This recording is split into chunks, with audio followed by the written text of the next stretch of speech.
Retired IPS officer Andhra Pradesh DGP Shri Vinay Ranjan Ray వాళ్ళ missus Tanuja Ranjan గారు ఒక మర్డర్ ఫర్ గెయిన్ కావడం జరిగింది.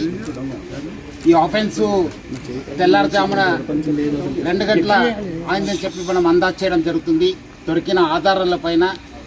ఇది ఒక నేపాలీ గ్యాంగ్ పనిచేసిందని చెప్పి మనము ప్రాథమిక అంచనా తెలియడం జరిగింది. కొన్ని క్లూస్ దొరకడం జరిగింది.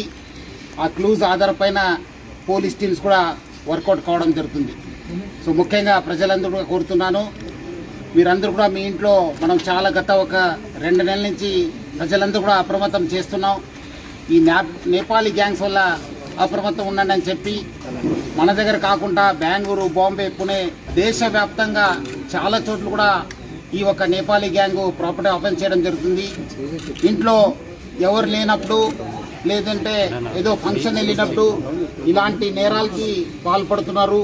ఇక్కడిక్కడ మన రిటైర్డ్ డీజీ గారు బయటికి వెళ్ళినప్పుడు వేరే ఊరికి వెళ్ళినప్పుడు ఈ ఒక ఆఫెన్స్ జరగడం జరిగింది. పిల్లలు పైన ఉండడము, మేడం కింద ఉండడంతో పైన ఉన్న పిల్లలకి తెలియలేదు. సో బయట నుంచి వచ్చి ఇక్కడ ఇంట్లో పనిచేసే ఒక లేడీతోని వాళ్ళు కాంటాక్ట్ పెట్టుకుని ఈ నేరానికి పాల్గొన్నారని చెప్పి మనకు ప్రాథమికంగా తెలుస్తుంది. మన సీనియర్ ఆఫీసర్స్ అందరూ కూడా దీనిపైన ప్రత్యేక శ్రద్ధ పెట్టేసి డెఫినెట్లీ ఈ గ్యాంగ్ని పట్టుకోవడానికి కృషి చేయడం జరుగుతుంది.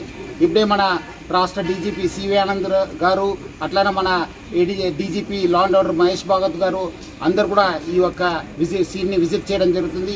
డెఫినెట్లీ ఈ కేసుని డిటెక్ట్ చేయడానికి మనము ప్రయత్నం చేయడం జరుగుతుంది. పబ్లిక్ ఎవరు కూడా ప్యానిక్ కావద్దు. మీ ఇంట్లో ఉన్న